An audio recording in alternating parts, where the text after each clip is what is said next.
بسم اللہ الرحمن الرحیم۔ آج کی ویڈیو کا موضوع ہے کہ وہ خواتین جو طلاق یافتہ ہوں، جنہیں طلاق ہو گئی ہو، وہ کیا کریں؟ کیا وہ شادی کر لیں یا پھر وہ اپنے بچوں کی خاطر؟ کسی نے مجھ سے کمنٹ میں سوال کیا ہوا تھا۔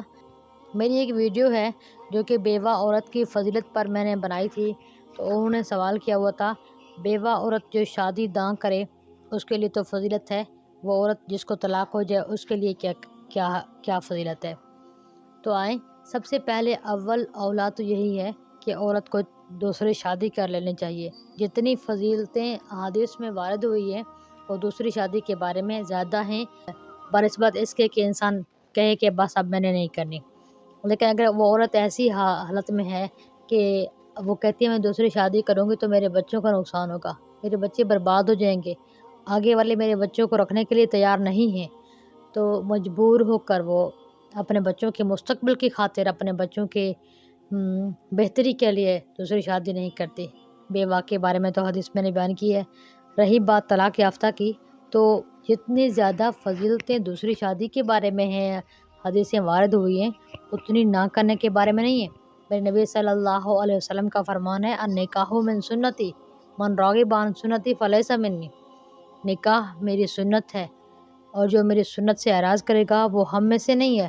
اور ایک اور حدیث میں فرمایا، نبی علیہ السلام کا فرمانا ہے کہ میں نکاح کرتا ہوں، اتزوجو، میں شادیاں کرتا ہوں، لہٰذا امت کو چاہیے کہ وہ بھی کریں۔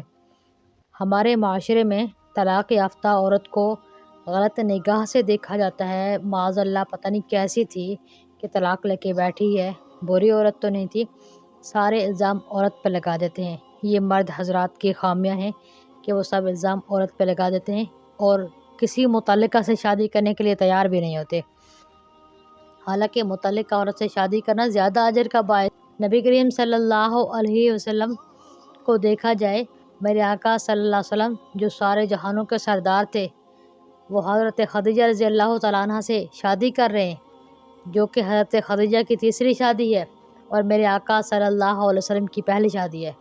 اور عرب میں شادیاں کرنے کو معیوب نہیں سمجھا جاتا تھا۔ نکاح طلاق ہو گئی تو پھر کیا ہوا؟ آگے والے پوچھتے بھی نہیں ہیں کہ بھئی طلاق ہوئی کیوں تھی، بس شادی کر لیتے ہیں۔ ہمارے معاشرے میں یہ ہے کہ نہیں کرتے۔ خواتین کو چاہیے جس قدر اگر ان کو سہولت سے آسانی سے ہو سکے تو وہ نکاح ہی کریں، لیکن اگر ایسے اسباب نہیں ہیں تو پھر وہ اپنے بچوں کی خاطر ان کی پرورش کریں گے۔ تو بچوں کی پرورش کے بارے میں ویسے بھی بہت ساری احادیث وارد ہوئی ہیں۔ نبی کریم صلی اللہ علیہ وسلم کے فرامین ہیں، جو 2 بیٹیوں کی پرورش کرے گا وہ میرے ساتھ جنت میں ایسے داخل ہوگا، اور میرے آقا نے اشارہ اپنے انگلیوں سے کیا ہے۔ بہرحال طلاق لینا، خلا مانگنا بغیر سخت مجبوری کے سخت جرم والا کام ہے، ناپسندیدہ کام ہے۔ جتنے بھی حلال کام ہیں، تمام حلال کاموں میں اللہ تعالیٰ کو ناپسندیدہ ترین جو کام ہے وہ طلاق ہے۔ حضور صلی اللہ علیہ وسلم نے فرمایا کہ جو عورت بلا سخت مجبوری کے طلاق مانگے اس پر جنت کی خوشبو حرام ہے، اور عورتوں کو بلا سخت مجبوری کے طلاق نہ دی جائے، کیونکہ اللہ تعالیٰ ایسے مردوں اور عورتوں کو پسند نہیں کرتا جو بہت سے مزے چکھنے والے ہوں۔ سخت مجبوری ہو تو پھر الگ بات ہے۔ امید کرتی ہوں میری باتیں آپ کو سمجھ آ گئی ہوں گی۔ ہمیں دعا میں یاد رکھیے گا۔ شکریہ۔